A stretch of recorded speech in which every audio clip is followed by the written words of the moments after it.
Hi, je suis Maman. Alors aujourd'hui, c'est une vidéo exceptionnelle. On va faire du commérage sur la Chine.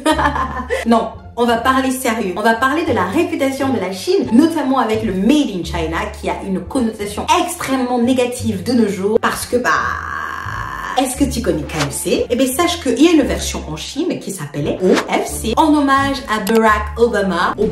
Fried Chicken. Et enfin, vous connaissez tous cette marque de sport qui, en fonction justement du Made in China, il peut avoir 4, 5, 6, 7, 8, 10 bandes. Parce que il faut savoir que copier, c'est mal. Mais pas nécessairement au point de vue de la pensée chinoise. Et c'est ce qu'on va voir tout de suite après le générique. À tout à l'heure. À tout à l'heure. Et surtout, tu t'abonnes et tu likes et tu commentes et tu partages.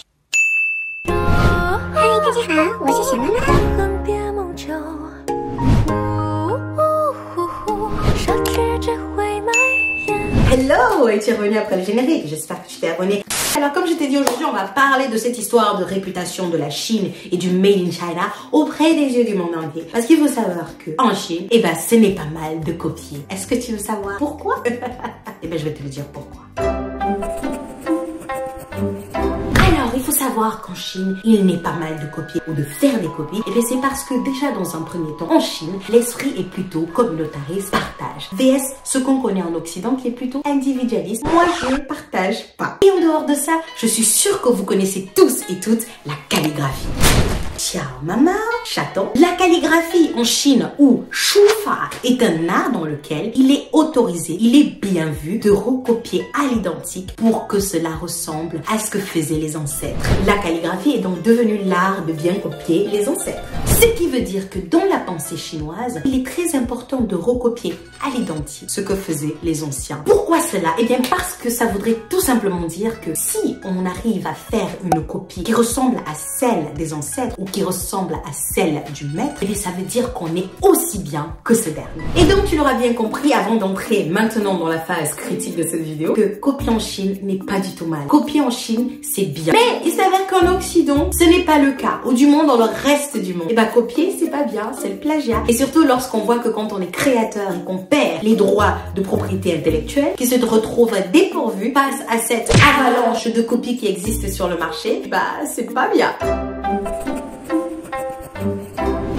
Cela est dit, je vais te raconter ma petite expérience. Tu sais, moi, quand j'étais en Chine, eh bien, moi, j'allais souvent, oui, j'avoue, dans les fake markets, dans les marchés, notamment, il y en avait un à Beijing, il y en avait un à Shanghai, je ne sais pas s'ils sont toujours ouverts. Là-bas, tu achetais plein de faux trucs. Mais la différence, c'est qu'en fait, quand tu allais là-bas au marché, eh bien, c'était en fonction de ton porte-monnaie. Il faut savoir qu'en Chine, en fonction du porte-monnaie que tu as, you get what you pay for. D'ailleurs, une expression très connue en Chine, tous les Chinois connaissent, et même les étrangers, c'est « You get what you pay for ». Et si c'est cher, ça veut dire que tu n'es pas la cible. C'est d'ailleurs pourquoi en fait quand j'allais dans les fake markets, tu avais différentes catégories de prix en fonction de ton argent. Pour la petite qualité, on peut commencer à des prix comme ce quoi qui en fait te permet d'acheter un tout petit gadget juste pour le souvenir. Si tu n'avais pas beaucoup d'argent, eh bien tu achetais des limitations mais grossières à un prix défiant toute concurrence, et c'est surtout que on voyait que c'était du faux. Un peu comme ces marques là où voilà vraiment on se dit ils n'avaient pas d'argent. Sérieusement, ce qu'il faut savoir, c'est que l'industrie de la contrefaçon en Chine est très puissante. Et il y en avait d'ailleurs plus de 80% des marchandises contrefaites sur le marché. Je ne connais pas les statistiques actuelles, mais ce qui est sûr, c'est qu'en fonction de l'argent que tu as, tu obtiens ce que tu payes. Et donc, par rapport à ces trucs de qualité, quand tu avais un peu plus d'argent, tu pouvais avoir une qualité un peu moyenne avec des marques qui ressemblaient un peu, du moins, il fallait vraiment avoir l'œil pour voir que c'était du faux. Et puis, pour ceux qui ont les plus gros porte-monnaies et qui peuvent acheter des copies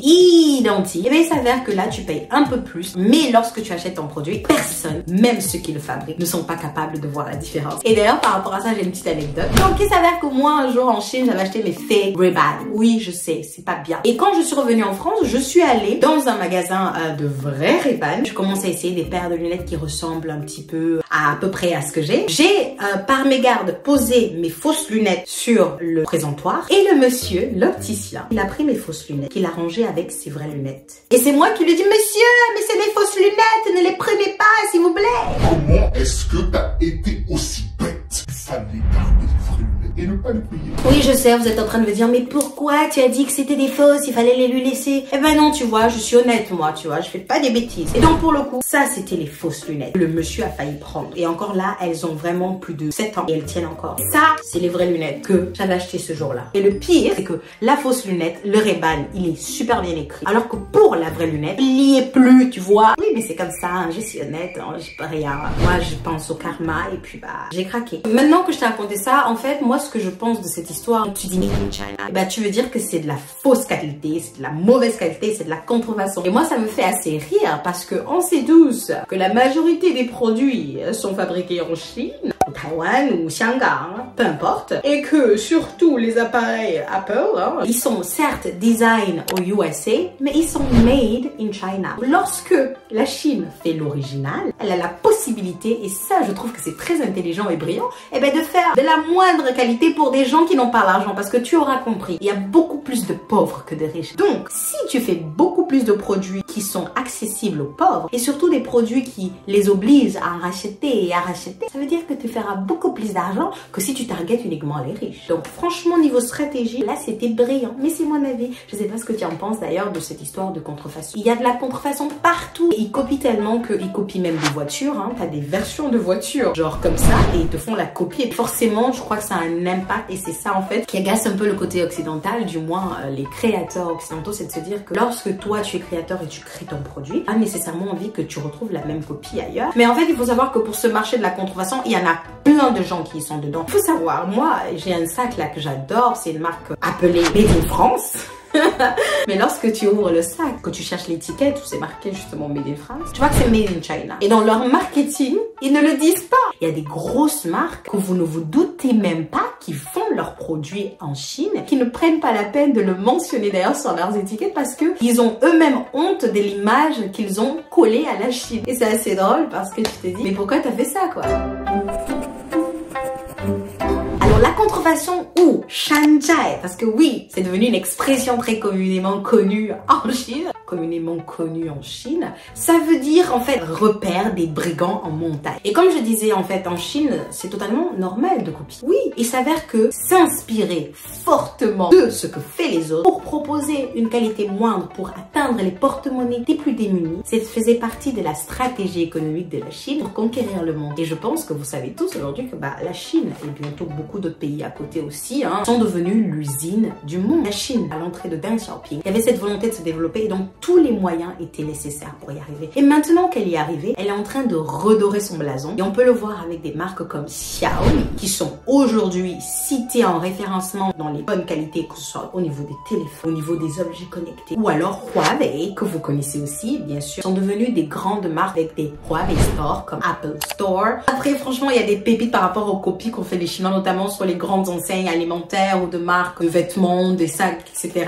Et d'ailleurs, il y a une petite collection, je sais pas, vous connaissez tous Starbucks, et ben ils ont réussi à faire quand même ça. Il faut le faire. Parce que ok, tu peux faire du Sunbucks Coffee, moi ça me va, tu vois, au niveau ça sonne bien. Du OMC à la place du KFC, et Adidas avec 4, 6 bandes et 7 bandes, il n'y a pas de problème. Mais quand tu vas toucher à Starbucks et que tu mets ça, hey, c'est chaud. C'est pas qui a fait la traduction. T'imagines l'embarras? Ok, t'as pas Google, mais t'as Baidu. Tu regardes, tu fais la traduction. Ou du moins, tu vas même chercher un livre de traduction pour essayer de comprendre comment écrire le mot. En tout cas, enfin, tout ça est drôle, je trouve. Faut faire en rire parce que moi, je vous ai dit toujours, c'est une autre planète là-bas. C'est mon avis personnel. Dans tous les cas, moi, je trouve que cette réputation qu'ils ont traînée pendant des années, et ils ont réussi, ou du moins, ils sont en train de réussir à inverser la courbe. Et je pense qu'on devrait essayer d'apprendre un petit peu de ce qu'ils font. Et puis, on le sait tous, hein, on va tous aujourd'hui sur AliExpress ou Alibaba en Chine. Et puis moi, franchement, quand j'étais en Chine, j'avais mon site de base.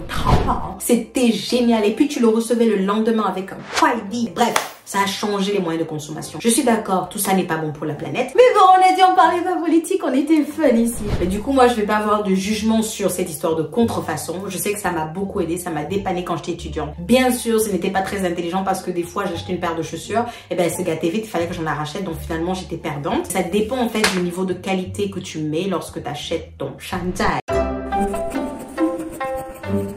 voilà, j'espère que t'as aimé cette vidéo parce que moi j'ai voulu en périr par rapport à tout ça. Ce n'est pas mal de copier en Chine, il faut le savoir. C'est plutôt mal du point de vue occidental. Mais comme je l'ai dit, c'est les mêmes occidentaux qui vont en Chine pour faire les copies. Et justement, comme tu l'auras compris, ton shanzai dépendra de ton yifan tian, yifan huo. Et puis j'espère qu'après cette petite explication, tu comprends un peu mieux pourquoi en Chine ce n'est pas mal de copier. Et c'est surtout que j'espère que tu me diras en commentaire si toi aussi t'achètes sur AliExpress. Donc maintenant que tu as compris ce concept-là, j'espère que tu regarderas les produits chinois avec moins de jugement et que lorsque tu iras sur AliExpress, tu y penseras du fait qu'il faudra que tu mettes un peu plus d'argent pour avoir la meilleure qualité. Et c'est surtout qu'on avance sans jugement parce que c'est très important, je pense, dans la vie aujourd'hui, de ne pas juger les cultures sans comprendre comment ça fonctionne pour. Maintenant que tu sais tout ça, j'espère que tu as aimé cette vidéo, j'espère que tu as appris quelque chose, j'espère que tu vas la partager, que tu vas commenter. En tout cas, moi, je suis très contente pour ce nouveau lundi qui se commence très bien. Je te dis à la vidéo prochaine. Bon, maintenant que j'ai dit tout ça, j'espère que tu as aimé cette vidéo. Et c'est surtout que moi, tu vois, j'ai pas acheté du faux là-bas. Et surtout, on ne dit rien. Partage la vidéo et je te dis à la vidéo prochaine. Au revoir.